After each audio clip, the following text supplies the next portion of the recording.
नमस्ते दोस्तों, आपका स्वागत है हमारे YouTube चैनल बुधा डायरीज पर। आज हम आपको बताएंगे समस्या में ही समाधान है। यह एक ऐसा मंत्र जिसे हम सब ने कहा है या कहते सुना है, लेकिन क्या यह सच है?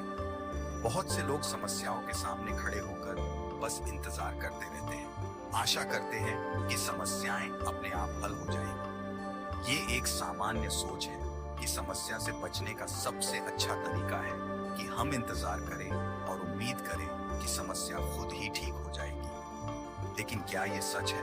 क्या वाकई मुश्किलों का सामना करना इतना आसान है? इस कहानी में हम बात करेंगे कि समस्या के सामने खड़े होकर बस इंतजार करना सबसे अच्छा विकल्प नहीं है। हम आपको सिखाएंगे कि समस्याओं का सामना करना उनको हल करने का सही और प्रभावी तरीका है।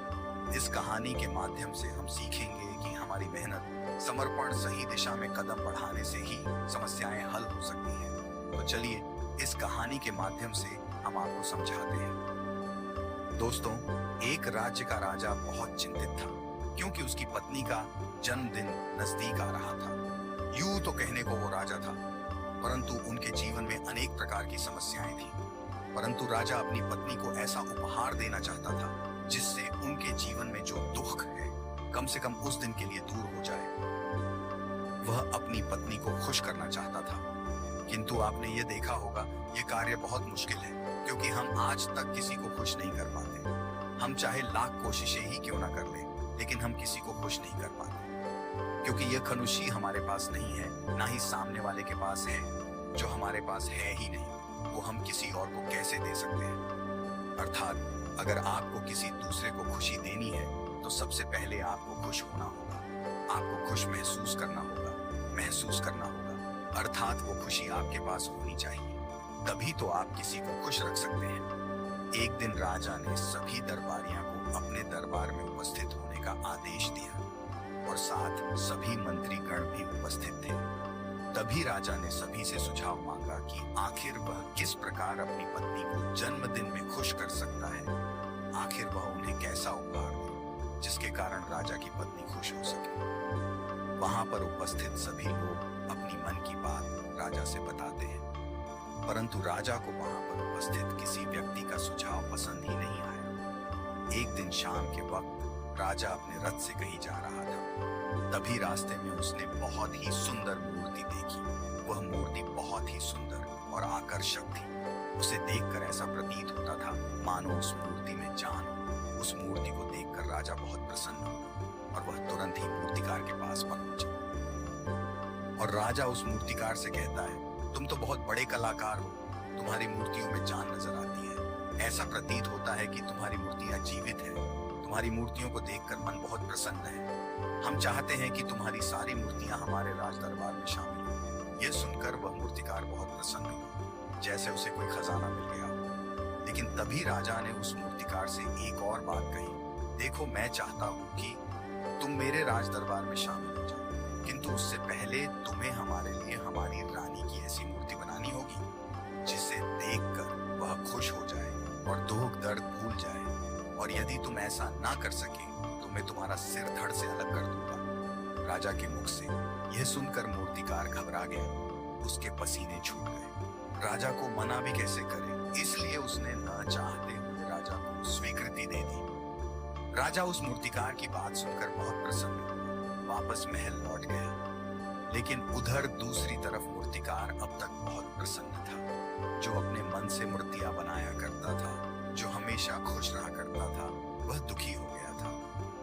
वह डर के कारण रानी की मूर्तियां बनाना शुरू करता, परंतु जो भी मूर्तियां बनाता था उसको देखकर ऐसा प्रतीत होता था मानो वह मूर्ति बहुत दुखी है। एक के बाद एक उसने कई सारी मूर्तियां बना दी, परंतु कोई भी मूर्ति ऐसी नहीं थी जिसे देखकर कोई भी खुश हो सके, जिसे देखकर यह प्रतीत हो कि उस मूर्ति के अंदर जान है। यह इसलिए हो रहा था क्योंकि मूर्तिकार भीतर से बहुत दुखी था। राजा ने केवल उसे एक सप्ताह समय दिया था। 4 दिन तो उसने यूं ही व्यर्थ कर दिए। अब उसके पास केवल 3 दिन का समय बचा था। सोच सोच कर उस मूर्तिकार का गला सूखा जा रहा था। डर के कारण उसके हाथ पैर ही काम करना बंद कर दिए थे। उसके हाथ से हथौड़ी और छीनी तक नहीं चल रही थी। अब उसे अपना भविष्य नजर आ रहा था। उसे नजर आ रहा था कि राजा उसे मृत्यु दंड दे रहा है। उसे नजर आ रहा था कि उसके परिवार का क्या होगा, उसके परिवार को कौन संभालेगा। ये सोच सोचकर उस मूर्तिकार का मन बैठा जा रहा था।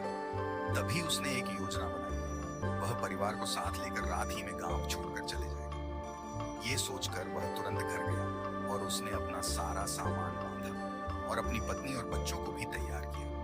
वह जैसे ही घर से निकलने वाला था कि तभी उसने देखा कि उसके दरवाजे पर राजा के सिपाही तैनात थे। ये देखकर मूर्तिकार घबरा गया। वह समझ नहीं पा रहा था कि क्या करे।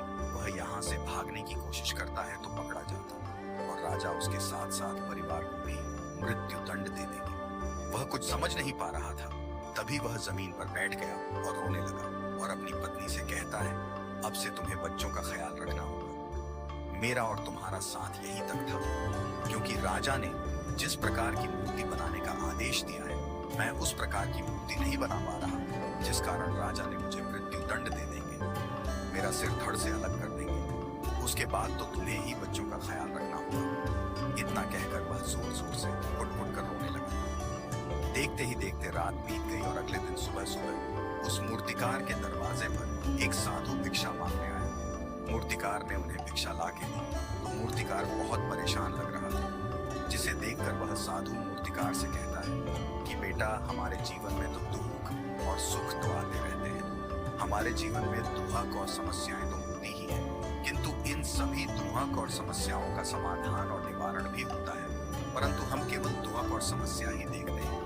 उन दुहाक समस्या के छिपे निवारण और समाधान को हम कभी नहीं देखते। यदि तुम ध्यान से देखोगे तो हर समस्या का समाधान और हर दुख का निवारण भी है। मैं यह अच्छी तरह से जानता हूँ कि तुम अपनी पत्नी और बच्चों को साथ लेकर भाग जाना चाहते थे, किंतु ऐसा हो नहीं सका। उस मूर्तिकार ने उस साधु के मुख से यह बात सुनी तो वह उनके चरणों में जा गिरा और हाथ जोड़कर उस साधु से कहता है, हे मुनिवर, आप ही बताइए मैं क्या करूं? राजा ने मुझे मूर्ति बनाने का आदेश दिया है, किंतु मैं चाहकर भी मूर्ति नहीं बना पा रहा, और यदि मैंने मूर्ति नहीं बनाई तो राजा मुझे मृत्यु दंड दे देंगे, और उसके बाद मेरे परिवार का क्या होगा? उनका ख्याल कौन रखेगा? तभी साधु उस मूर्तिकार से कहते हैं, बेटा, आंख बंद कर लेने से कुछ नहीं होता। समस्याएं तो वही की वही खड़ी रहती हैं। ध्यान देने और कर्म करने से सब कुछ बदल जाता है।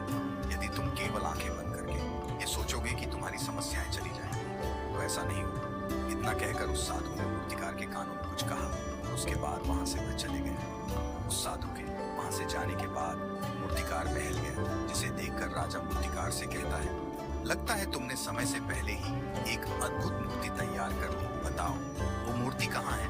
मैं भी उसको देखना चाहता हूँ। इस पर मूर्तिकार जवाब देते हुए कहता है कि महाराज, अभी तक मैंने मूर्ति तैयार नहीं की है, परंतु मैं आपके लिए समय पर अवश्य ही वह अद्भुत मूर्ति तैयार कर लूंगा। पर उससे पहले मेरा एक बार महारानी से मिलना बहुत आवश्यक है, अन्यथा वह अद्भुत मूर्ति तैयार नहीं हो पाएगी। राजा ने उस मूर्तिकार की सारी बातें ध्यानपूर्वक सुनी और उसके बाद राजा ने मूर्तिकार को महारानी से मिलवाया।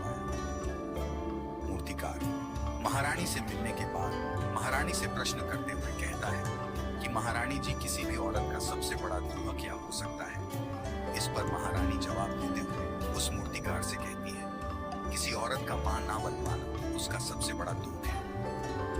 तभी वह मूर्तिकार महारानी से एक और प्रश्न करते हुए कहता है, महारानी जी, किसी औरत के जीवन का सबसे बड़ा सुख क्या है?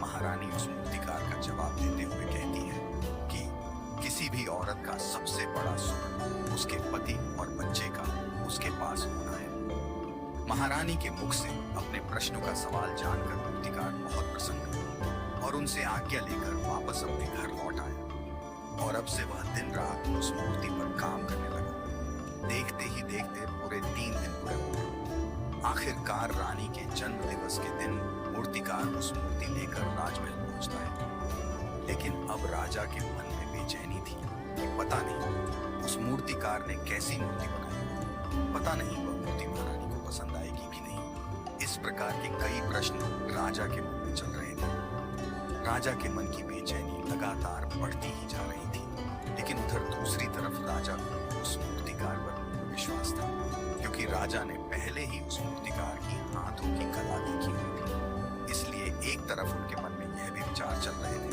कि उस मूर्तिकार ने जरूर ही अद्भुत मूर्ति बनाई होगी। वो मूर्ति सफेद कपड़ों से ढकी हुई थी।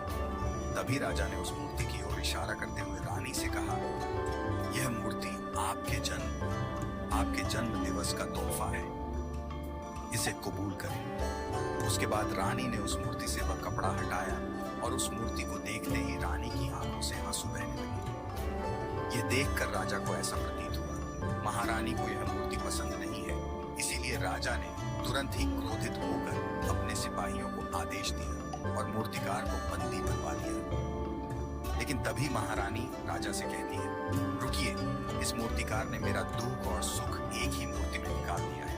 इस मूर्ति में मेरे पति मेरे साथ और मेरे हाथ में मेरा बच्चा है। इससे सुंदर मूर्ति में आज तक नहीं देखी। ये बहुत ही लाजवाब है। सबसे सुंदर तोहफा मेरे लिए और कोई नहीं हो सकता। काश ऐसा मेरे जीवन में वास्तव में हो जाए। मेरे पति भी मेरे साथ हो और मेरे हाथों में मेरा बच्चा हो। महारानी की ये सारी बातें सुनकर और मूर्ति को देखकर राजा को अपनी गलती का एहसास हुआ। राजा अपनी प्रजा और साम्राज्य की देखरेख में इतना व्यस्त रहता था कि कभी भी पत्नी को समय नहीं दे पाता था, जिस कारण राजा की आंखों से आंसू बहने लगे और दरबार में सभी लोग वह मूर्ति देखकर हैरान। आज तक किसी ने भी इससे सुंदर और जीवित मूर्ति नहीं देखी थी, जिसमें सुख और दुहक एक साथ नजर आ रहे हैं। उसके बाद उस मूर्तिकार को रिहा करवाया और उसे ढेरों इनाम दिए और उसे राज दरबार में जगह भी दी। किंतु उस मूर्तिकार ने इनाम तो स्वीकार कर लिया, लेकिन राज दरबार में रहन जगह नहीं ली और हाथ जोड़कर राजा से कहता है, हे महाराज, मेरी आपसे विनती है, आपने मुझे चेतावनी दी थी, यदि ये मूर्ति नहीं बना सका तो आप मुझे मृत्यु दंड दे देंगे। किंतु मैं आपसे बस इतना कहना चाहता हूँ, हम में से चाहे कोई भी प्राणी क्यों ना हो, सभी के प्राण उतने ही कीमती हैं जितने ही आपका या महारानी के हैं। इसलिए बिना दोष किसी को भी दंड नहीं देना चाहिए। मेरी पत्नी ने मुझसे कहा था कि राजा की दोस्ती और दुश्मनी दोनों ही अच्छी नहीं है, इसलिए मुझे आपके राज दरबार में कोई स्थान नहीं चाहिए। क्या शर्म, मैं अपनी छोटी सी दुनिया में बहुत खुश हूँ। मैं अपने छोटे से परिवार के साथ बहुत खुश हूँ। मैं आज तक जो करता आया हूँ वह मुझे पसंद है। पूरे जीवन काल वही करना चाहता हूँ।